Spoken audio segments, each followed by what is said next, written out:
Dengan mushaf itu, saya duduk di ruangan tengah, saya menghadap ke kiblat dan saya mohon kepada Allah.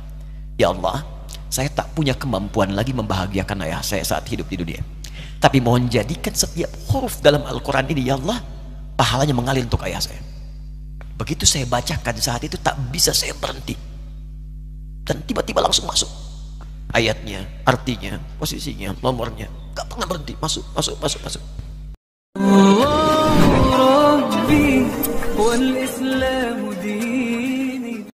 Saya katakan pada ibu saya, bahkan Allah akan turunkan saat di dunia. Ayah saya meninggal saat saya masuk pesantren. Dan baiknya saya rasakan luar biasa. Beliau mengajar di musalla kecil dulu, sekarang jadi masjid. Itu saya selalu di bawah. Beliau mengajar, saya tidur. Sekarang gantian saya mengajar, beliau tidur. Dan kadang di pangku gendong sampai pulang. Saya pernah sengaja pura-pura tidur untuk ingin tahu apa yang dikerjakan ayah saya di jalan. Jaga betul supaya nggak bangun. Begitu saya disimpan di kasur dan bangun, diajak bercanda. Saya mau masuk pesantren, beliau nggak sempat ngantar. Saya bertemu, beliau menangis, peluk saya, minta maaf, nggak bisa ngantar ke pesantren. Saya belum mengerti apapun saat itu. Saya bertekad, insya Allah saya belajar dengan sungguh-sungguh. Sepekan, 2 pekan saya dapat panggilan pulang. Saya tanya pada kakak saya yang ikut, sekarang ada di sini. Di mana ayah? Beliau nggak jawab.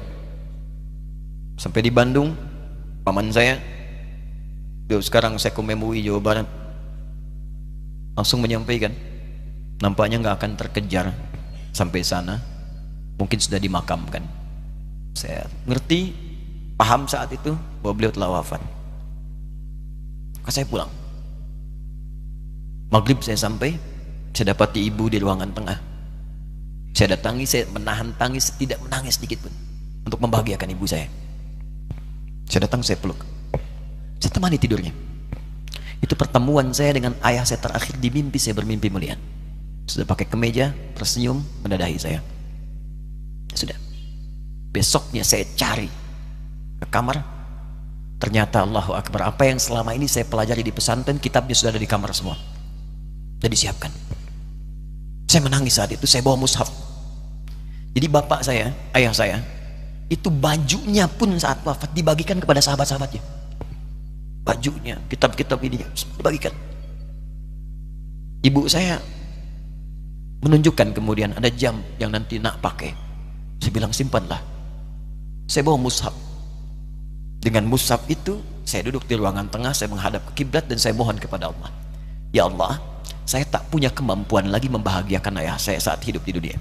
Tapi mohon jadikan setiap huruf dalam Al-Quran ini, ya Allah, pahalanya mengalir untuk ayah saya. Begitu saya bacakan saat itu, tak bisa saya berhenti. Dan tiba-tiba langsung masuk ayatnya, artinya, posisinya, nomornya. Gak pernah berhenti, masuk.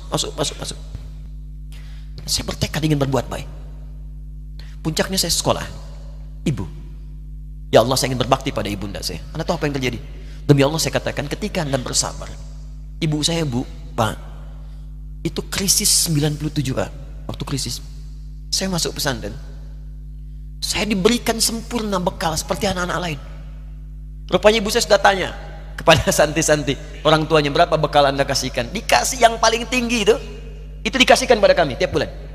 Saya terima. Satu kali libur saya pulang dari jauh, ibu saya tersenyum melihat sedang jemur pakaian melihat saya. Begitu saya tiba, kaget saya. Ini kok pakaian ibu saya, pakaiannya nggak cocok dipakai gitu. Ini bukan pakaian ibu saya, kayak kain pel lah kalau sekarang. Saya masuk ke rumah, saya kejar, saya buka pakaiannya, lemarinya, saya nggak temukan sedikit pun. Saya kejar kakak saya, dia sudah siapkan makan. Kak perempuan kami yang kedua, mana pakaian ibu saya? Perhatikan jawabannya. Dia menangis saat itu. Dia bilang, mama itu telah menjual semua perhiasan dan pakaiannya untuk pendidikan kamu. Jual. Untuk kita katanya. Jual. Dan bertahan dengan 150.000 per bulan saat krisis. Jadi rupanya ibu saya itu makan nasi sehari cuma sekali. Beliau mengajar. Di berangkat sekolah itu cuma makan pisang, minum kopi, makan nasinya malam. Saya bilang, ya Allah, saya akan ganti baju ibu saya dengan kain ihram dan saya gandeng tangannya di Masjidil Haram. Atau apa yang terjadi? Begitu saya kuliah di Libya, alhamdulillah, saya berangkat, saya mulai mengajar, saya serius belajar. Saat itu kemudian Allah mulai berikan jalan. Saya ingin sungguh-sungguh. Malam saya bangun, saya sholat, saya belajar, saya menghafal Quran, saya belajar riwayat Quran. Sampai puncaknya tiba, saya ditugaskan pemerintah Indonesia saat itu untuk jadi petugas haji di Mekah. Saya telepon ibu saya. Saya bilang, Ma, saya insya Allah akan haji 2010. Saya telepon Februari saat itu. Saya dengar suara, terbayang wajahnya indah, senyuman, bahagia. Alhamdulillah, nak. Kapan berangkat? Tahun ini insya Allah. Saya bilang, dan saya tidak akan pernah berangkat kecuali mama pun akan berangkat. Terdengar nada pesimis tapi senyum. Dari mana katanya? Allah akan kasih, saya bilang. Saya sedang bekerja berusaha karena Allah. Mustahil Allah akan sia-siakan kita. Berapa butuhnya? Porsinya 25 juta. Kapan harus ada? Bulan Juni. Ya, jadi dari Februari ke Juni itu. Ya, Juli bukan Juni, Juli. Ya, jadi saya masih ingat bulan 7, 5 bulan itu. Saya ibu, Pak, nabung saya. Saya beli tabungan, saya niatkan untuk ibu saya haji. Bulan Juli mesti setor 25 juta. Jadi semua tabungan masukin situ.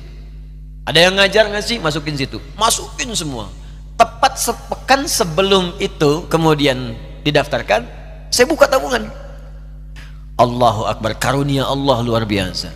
Tadi butuh berapa? 25 juta. Begitu dibuka, Masya Allah, 1 juta. Karena beasiswa nggak banyak, 1 juta.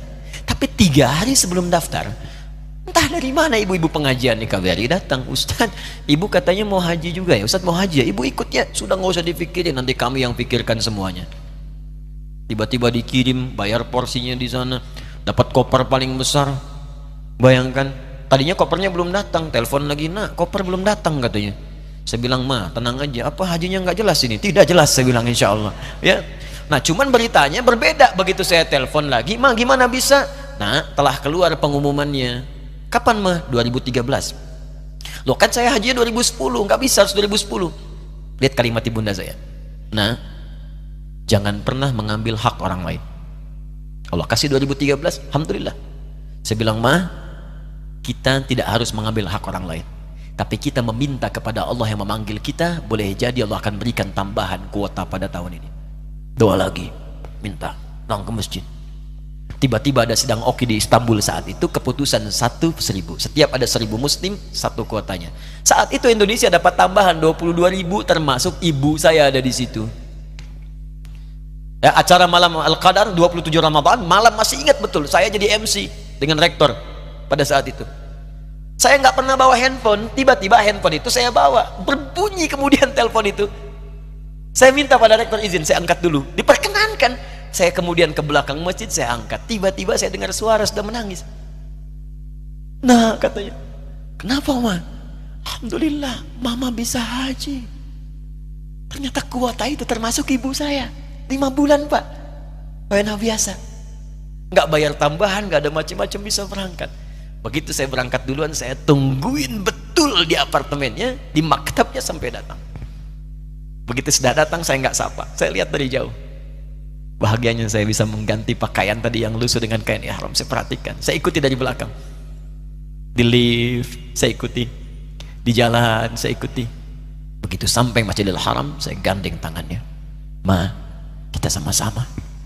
Labbaik Allahumma labbaik. Labbaik la syarika lak labbaik. Saya tawaf, saya gandeng ibu saya lindungi supaya dapat kenikmatan dalam tawafnya.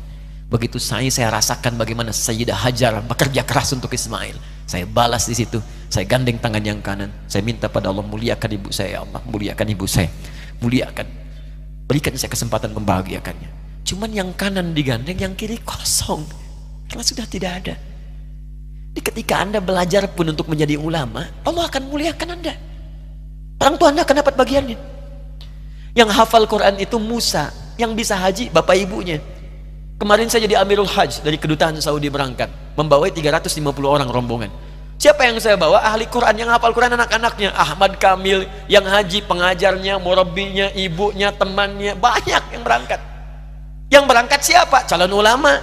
Dijadi ulama itu, jangankan sudah jadi, kalau benar caranya, baru bergerak pun Allah pasti akan jaga. Kalau benar caranya. Di satu pertanyaan tadi, pilih mana orang soleh atau ulama? Jangan pisahkan, karena jadi ulama itu adalah tingkat tertinggi bagian dari orang soleh. Jadi mesti ada yang jadilah di keluarga. Pilih satu, mungkin ahli Quran, kedua ahli hadis, yang lain dunia, tapi dunia diniatkan membantu ibadah. Jadi arsitek buat bangun masjid, bangun pesantren, pahala banyak. Insya Allah akan dibuka oleh Allah, insya Allah.